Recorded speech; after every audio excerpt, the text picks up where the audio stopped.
आप सबको जय मसीह की Bible stories Hindi YouTube channel पर आप सबका स्वागत है।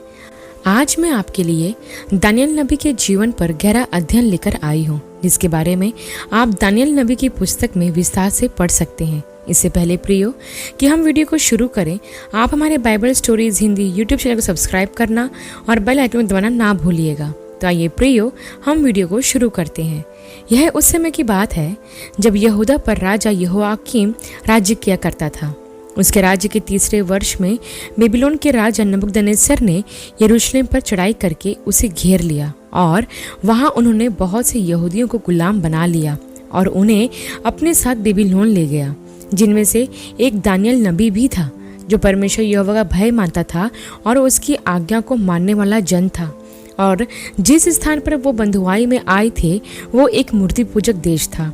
वहाँ का राजा तथा सभी लोग अन्य देवी देवताओं की उपासना किया करते थे। तब एक दिन राजा नबूकदनेस्सर ने अपने खोजों के प्रधान अश्पनज को यह आज्ञा दी कि इजरायली राजपुत्रों और प्रतिष्ठित पुरुषों में से ऐसे कई जवानों को ले आओ जो निर्दोष, सुंदर और सब प्रकार के बुद्धि में प्रवीण और ज्ञान में निपुण और विद्वान और राजबंदी में रहने के योग्य हो, और उन्हें कसदियों के शास्त्र और भाषा की शिक्षा दें। राजा ने यह भी आज्ञा दी कि उन सभी को उसके भोजन और पीने के दाखमधु में से उन्हें प्रतिदिन खाने पीने को दिया जाए। इस प्रकार 3 वर्ष तक उनका पालन पोषण होता रहे। तब उसके बाद वे राजा के सामने हाजिर किए जाएं।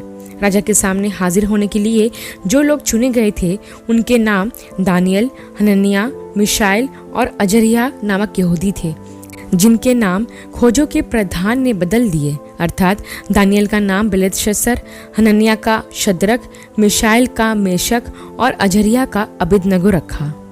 जब दानियल और उसके मित्रों को चुनकर प्रशिक्षण दिया जाने लगा, तब राजा की आज्ञा के अनुसार उन्हें राजा का भोजन और दाखमधु दिया जाने लगा।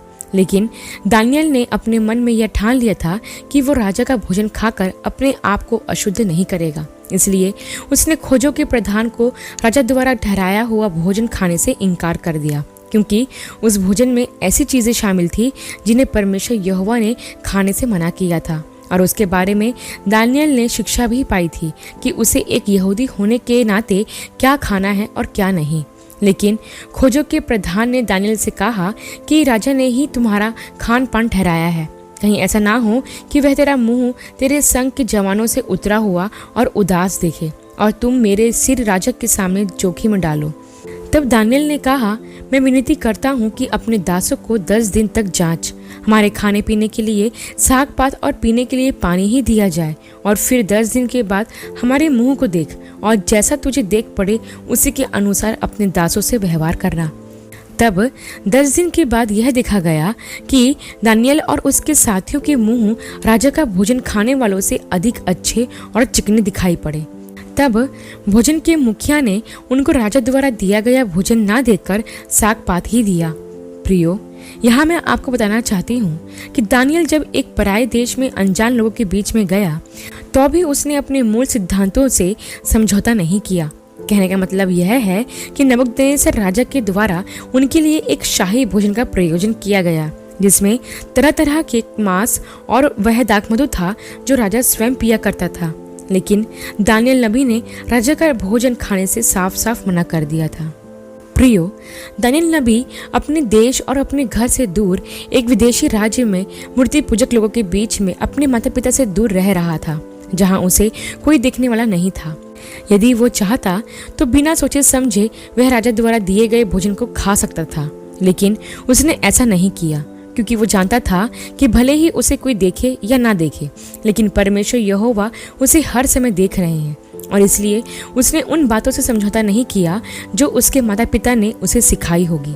प्रियो, वर्तमान समय में आप देखोगे कि यदि बच्चों को माता पिता कोई खाने से या कोई काम करने से मना करते हैं, बच्चे माता पिता के सामने तो वो नहीं करते, लेकिन जैसे माता पिता उनसे दूर होते हैं या फिर कहीं चले जाते हैं तो वे उन्हीं बातों को करते हैं जिन्हें करने के लिए उन्हें मना किया गया था, क्योंकि उन्हें यह लगता है कि माता पिता नहीं है इसलिए हमें कोई नहीं दिख रहा है।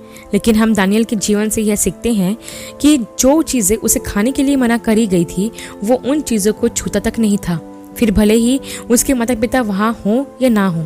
यदि आज के समय का कोई जवान होता तो वो दानियल के बिल्कुल विपरीत करता। वो तो यही सोचता कि यदि मैं ये स्वादिष्ट भोजन खा भी लूं तो माता पिता को मालूम थोड़ी ना पड़ेगा।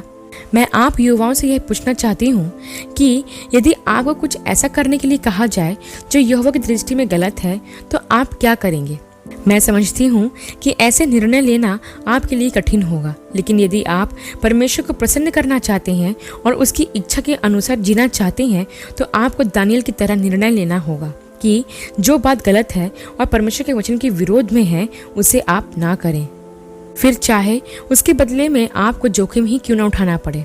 तब आगे हम यह देखते हैं प्रियो कि परमेश्वर ने दानियल को सब प्रकार के दर्शन और स्वप्न के अर्थ बताने का वरदान दिया और दानियल तथा उसके मित्र राजा के सामने हाजिर रहने लगे। तब जब भी राजा बुद्धि और हर प्रकार की समझ के विषय में कुछ पूछता था तो दानियल और उसके साथी राज्य भर के सब ज्योतिषियों और मंत्रियों से 10 गुना निपुण ठहरते थे, जिसे देखकर राजा बहुत प्रसन्न हुआ। तब एक दिन ऐसा हुआ कि नबूकदनेस्सर राजा ने एक स्वप्न देखा जिससे उसका मन बहुत व्याकुल हो गया। तब उसने यह आज्ञा दी कि सब ज्योतिषी, तंत्री, टोने और कसदी बुलाए जाएं ताकि वे राजा के स्वप्न का अर्थ बताएं। लेकिन राजा ने यह भी कहा था कि उन्हें फल समेत स्वप्न को भी बताना है, परंतु उन्होंने कहा कि हे स्वामी, हम स्वप्न के बिना अर्थ कैसे बता सकते हैं? तब राजा ने कहा, यदि तुम मुझे फल सहित स्वप्न ना बताओगे तो टुकड़े टुकड़े किए जाओगे। जब यह बात दानियल को मालूम पड़ी तो उसने अपने साथियों को परमेश्वर से प्रार्थना करने के लिए कहा और स्वयं भी परमेश्वर से प्रार्थना की।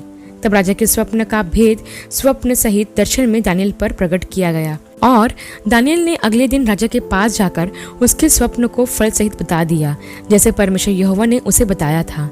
जब नबूकदनेस्सर राजा ने दानियल से अपने स्वप्न और उसके अर्थ के बारे में सुना तो वह मुंह के बल गिरकर दानियल को दंडवत करने लगा और उसने उसके विषय यह आज्ञा दी कि दानियल का पद बड़ा किया जाए और उसको बड़े बड़े दान दिए जाएं। राजा ने यह भी कहा कि दानियल को बेबीलोन के सब प्रांत पर हाकिम और सब पंडितों पर मुख्य प्रधान नियुक्त किया जाए। प्रियो, यहाँ मैं आपको यह बताना चाहती हूँ कि यदि हम परमेश्वर के प्रति वफादार बने रहेंगे और उसका आदर करेंगे तो परमेश्वर विपरीत परिस्थितियों को भी हमारे अनुकूल बना देता है। यहाँ ध्यान दे कि दानियल नबी एक अन्य जाति देश में गुलाम अर्थात दास बन के रह रहे थे, लेकिन उस गुलामी में भी परमेश्वर ने उनका मान बढ़ाया और उन्हें राजा से प्रतिष्ठा और ऊंचा पद भी प्राप्त हुआ। प्रियो, ठीक उसी तरह जब हम भी परमेश्वर की आज्ञाओं से समझौता किए बगैर हर जगह हर समय उसका सम्मान करते हैं तो वो भी हमारा सिर लोगों के सामने ऊंचा करवाता है और हमें लज्जित होने नहीं देता। इसलिए प्रियो, मैं आपको प्रोत्साहित करना चाहती हूँ कि विपरीत परिस्थितियों में भी परमेश्वर पर अपने विश्वास को बनाए रखें और यह जाने कि जब हम परमेश्वर को अपने जीवन के केंद्र में रखते हैं तो वो उन विपरीत परिस्थितियों का इस्तेमाल अपनी महिमा लेने के लिए कर सकता है। तब हम आगे यह देखते हैं प्रियो कि नबूकदनेस्सर राजा की मृत्यु के पश्चात उसका बेटा बेलशस्सर राजा बना और एक दिन उसने बड़ा भोज किया और उस भोज में उसने यह आज्ञा दी कि उसके पिता नबूकदनेस्सर ने सोने चांदी के जो पात्र यरूशलेम के मंदिर में से निकाले थे उनमें सब प्रधानों और रानियों और सब रखेलियों को दाखमधु दिया जाए। तब उसकी आज्ञा के अनुसार ऐसा ही किया गया। जब राजा और उसके भोज में आए हुए सब लोग यरूशलेम के मंदिर के पात्रों में दाखमधु पीकर पत्थर, काठ, लोहे, पीतल और सोने चांदी के देवताओं की स्तुति कर ही रहे थे, तब उसी घड़ी परमेश्वर ने उसे एक संदेश दिया और वह संदेश मनुष्य की सी उंगली द्वारा दीवार पर लिखा गया था। तब राजा बहुत घबरा गया और उसने राज्य के सब पंडितों और तंत्रियों को बुलवा लिया ताकि उनसे इस संदेश का अर्थ जान सके, लेकिन कोई उसे नहीं पढ़ पाया। तब राजा को दानियल नबी के बारे में बताया गया। तब राजा ने उसे अपने पास बुलवाया। जब वह राजा के पास आया तो उसने उस संदेश को पढ़कर उसका अर्थ राजा को बता दिया कि परमेश्वर ने तेरे राज्य का अंत कर दिया है और तेरा राज्य बांटकर मांदियों और फारसियों को दे दिया जाएगा। दानियल के कहे अनुसार उसी रात बेलशस्सर को मार दिया गया और दारामादी उसके स्थान पर राजगद्दी पर विराजमान हुआ। प्रियो, यहाँ भी हम यह देखते हैं कि कसदियों के राज्य में कोई भी तांत्रिक या पंडित नहीं था जो परमेश्वर के द्वारा दिए गए संदेश को समझ सके। उस संदेश का अर्थ केवल दानियल ही बता पाया क्योंकि उसमें परमेश्वर का आत्मा रहता था।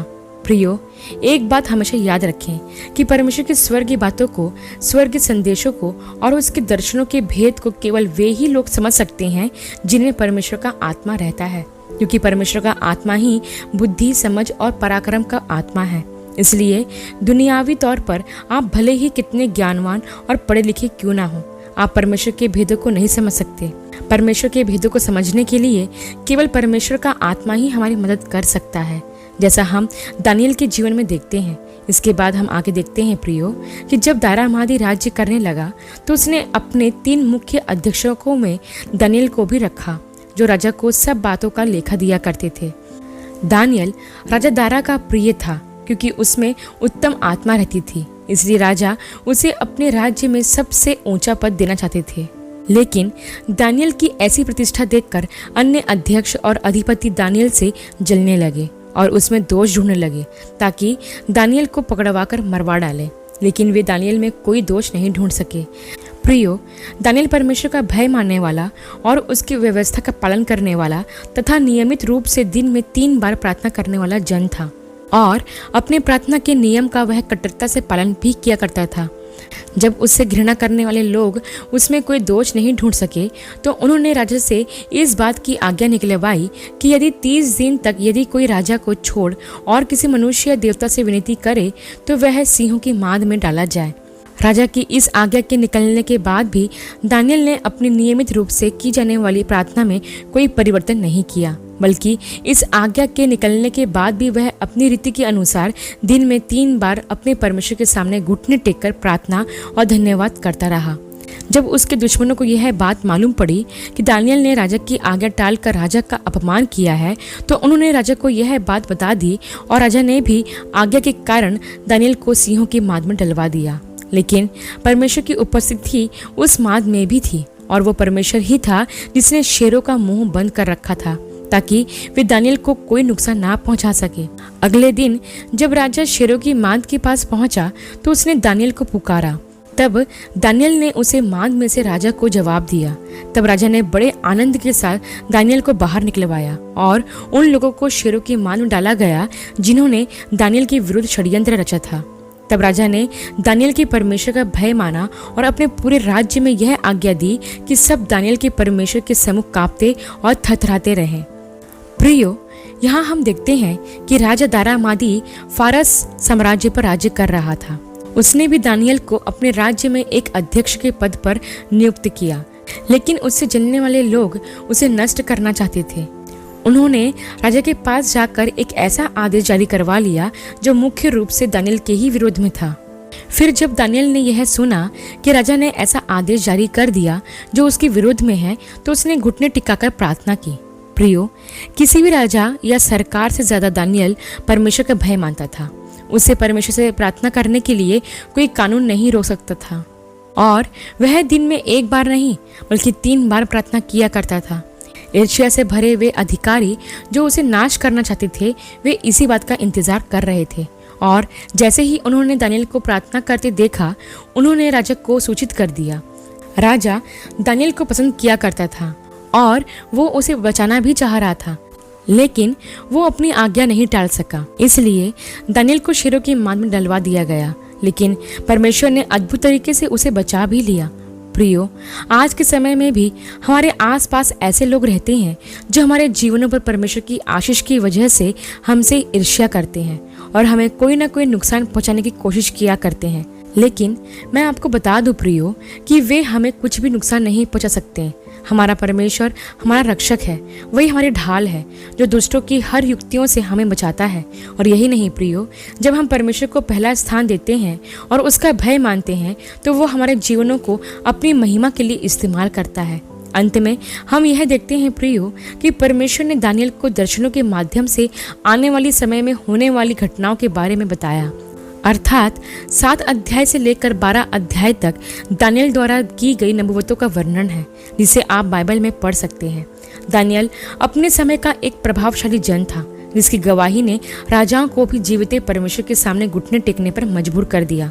दानियल की तरह परमेश्वर हमारे जीवनों में भी परीक्षाएं आने देता है ताकि दूसरों के सामने हमारी गवाही प्रकट हो सके। जब हम धीरज के साथ सताव सहते हैं और अपने सताने वालों से प्रेम करते हैं, तब लोगों को हम में मसीह नजर आता है। यदि आपके विश्वास के लिए आपको कोर्ट ले जाया जाता है, तो सिर्फ सच बोलने और कभी किसी से घृणा ना करने का दृढ़ संकल्प लें। और अगर सुसमाचार के लिए हमें एक दिन अपने जीवन बलिदान करना भी पड़े, तो हम अपने सिर ऊंचे रखते हुए और अपने हृदय में प्रभु के लिए एक स्तुति की आत्मा लिए हुए अपना जीवन बलिदान कर दें, क्योंकि हम जानते हैं कि हमारा परमेश्वर सिंहासन पर बैठा है। आशा करती हूँ प्रियो कि दानियल नबी के जीवन पर किया गया यह अध्ययन आपके लिए आशीषमय रहा होगा। अगले वीडियो में एक नए विषय के साथ आप सबसे फिर मुलाकात होगी। तब तक के लिए आप सबको जय मसीह की।